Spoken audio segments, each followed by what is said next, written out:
नमस्कार, आदाब, सत श्री अकाल। मैं हूँ जीत और आप लोग देख रहे हैं जीत लीगल स्पीक। इस वीडियो में मैं बताऊँगा कि हम लोगों का लॉयर कैसा होना चाहिए। देखिए, हम लोगों के ऊपर जितना भी फ़ॉल्स केस होता है, 498, 406, 125 जितना भी फ़ॉल्स केस होता है, इस केस में लॉयर का एक बहुत बड़ा इम्पोर्टेंट रोल होता है। अगर हम पहले दिन से हम जान पाएँ कि हम लोगों का लॉयर अपने साइड में काम कर रहा है कि नहीं कर रहा है, तो ये वाला चीज़ हम लोगों को आगे केस में बहुत ही हेल्प करेगा। इस वीडियो के आखिर में मैं बताऊंगा कि आप कैसे समझ पाएंगे कि आपका लॉयर आपके सपोर्ट में काम कर रहा है कि नहीं कर रहा है। तो लेकिन इस वीडियो में शुरू कर रहा हूँ कि आपका लॉयर कैसा होना चाहिए, कैसे आप समझेंगे कि क्या क्या पॉइंट देख के आप समझेंगे कि आपका लॉयर आपके सपोर्ट में है कि नहीं है, और आखिर में देखेंगे कि उसका तोड़ क्या है। नंबर वन, आपका जो लॉयर होगा वो कॉशसली ऑप्टिमिस्टिक होगा। ये कॉशसली ऑप्टिमिस्टिक क्या है कि देखिए, ये कोर्ट का केस है। कोई भी लॉयर अगर आपको एकदम कॉन्फिडेंट के साथ बता देता है कि आप 2 साल, 4 साल, 5 साल में आप ये केस जीत जाएंगे या ये केस ख़त्म कर देगा वो, तो ये गलत है कहीं पर। कोई भी लॉयर आज के डेट में दावा कर नहीं कर सकता कि वो ये केस को कितने दिन में ख़त्म करेगा लड़ते हुए। ऐसा नहीं कि कोई सेटलमेंट करते हुए, लड़ते हुए कितने दिन में, क्योंकि आपको पता नहीं है कि आपका ओपोनेंट पार्टी जो है वो इस केस को कैसे घुमाएगा, किस तरह से स्टेप लेगा। दूसरा पॉइंट, वो बहुत अच्छा लिसनर होगा। He must be a very good listener. वो आपका हर एक बात को बहुत ही बारीकी से सुनेगा, क्योंकि आपसे वो जो सुनेगा उसके ऊपर बेस करके वो अपना केस बनाएगा। ऐसा नहीं कि आपका बात आधा सुना, नहीं सुना और अपने मन से कुछ बना दिया, ऐसा नहीं है। तीसरा जो पॉइंट है, he must be A objective oriented person. क्या ऑब्जेक्टिव ओरिएंटेड पर्सन होगा? मान लीजिए आपके ऊपर 498 का केस है, 406 का केस है, 125 का केस है।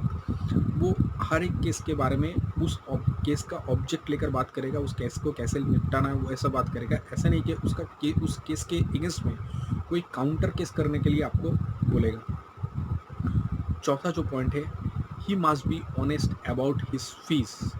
वो पहले दिन ही आपको बता देगा कि उसका फीस कितना है, एकदम क्लियर बता देगा कि वो पर हेयरिंग में कितना फीस लेगा, या अगर आप उससे डील करते हो कि वो पूरा केस निपटाने में कितना दिन में क्या फीस लेगा।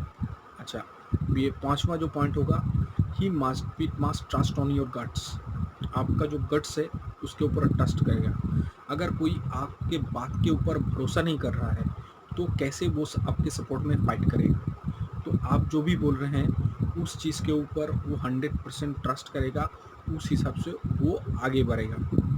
छठा जो पॉइंट होगा, he must inform you properly. आपके केस के बारे में हर एक बारीक चीज़ आपको इन्फॉर्म करेगा। कुछ भी, जो भी होगा, चाहे वो हेयरिंग का डेट हो, चाहे कुछ भी हो, कैसे क्या कागज़ मिल रहा है नहीं मिल रहा है, जितना भी पॉइंट होगा इस पूरे का पूरा पॉइंट को एकदम बारीकी से आपको इन्फॉर्म करता रहेगा टाइम टू टाइम। सातवां जो पॉइंट है, वो कोई भी डेडलाइन मिस नहीं करेगा।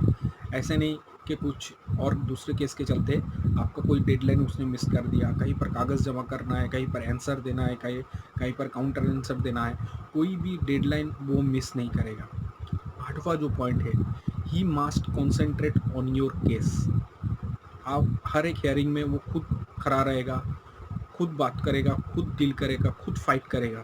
ये सब कुछ वो आपके तरफ से करेगा। ऐसे नहीं कि अगर मान लीजिए आपके केस में 4-5 हेयरिंग हो रहा है और वो खुद हाजिर ना होकर किसी जूनियर को भेज रहा है, तो समझ लीजिए कि वो आपके केस के ऊपर उतना कंसंट्रेट नहीं कर रहा है। तो ये चीज़ को आपको दिमाग में रखना होगा।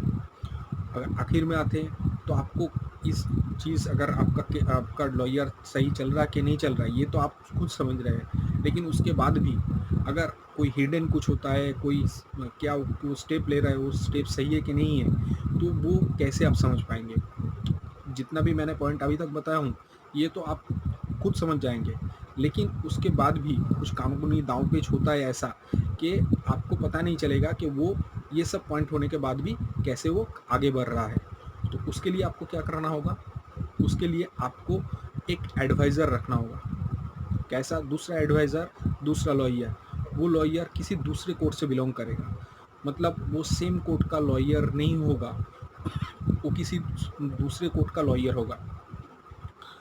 उसका जुरिडिक्शन कुछ अलग होगा, मतलब वो किसी दूसरे कोर्ट में प्रैक्टिस कर रहा है, ऐसा कोर्ट का लॉयर से आपको एडवाइस लेना होगा। देखिए, अगर हम लोग बीमार होते हैं तो बीमार के टाइम पे भी हम लोग एक से जगह 2 डॉक्टर से हम लोग एडवाइस लेते हैं, हर टाइम हम लोग सेकंड ओपिनियन लेते हैं। तो इस बार भी आपको ऐसे ही करना होगा, क्योंकि आपका हर एक डेट के बाद आपका केस का जो इन्फॉर्मेशन आपको मिलता है, तो आप जाके दूसरे लॉयर से डिस्कस करेंगे, बात करेंगे, तो आपको पता चलेगा कि आपका जो करंट लॉयर है वो सही तरह से काम कर रहा है कि नहीं कर रहा है। अगर आपको कहीं पर लग रहा है कि ये आपके हिसाब से काम नहीं कर रहा है, उस तो आप उस लॉयर को चेंज कर सकते हैं। उसमें अगर कोई आपको दिक्कत आता है तो आप लिखित में बार काउंसिल में आप उसके अगेंस्ट में एप्लीकेशन दे सकते हैं, तो बार काउंसिल से आपको मदद मिल सकता है। लेकिन ये मदद मिलना थोड़ा मुश्किल है, तो कोशिश कीजिए कि वो उससे केस लेकर किसी दूसरे लॉयर को ठीक करें और उसके साथ आप वो ये अगला वाला केस लेकर जाइए।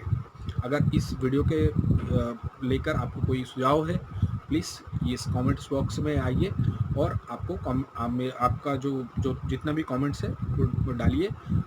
वो मेरे को भरोसा देगा, अगर मेरे को वीडियो में कोई आपको जो नए तरह से जानकारी चाहिए, वो भी जानकारी मैं आपको आगे वीडियो में दे पाऊँगा।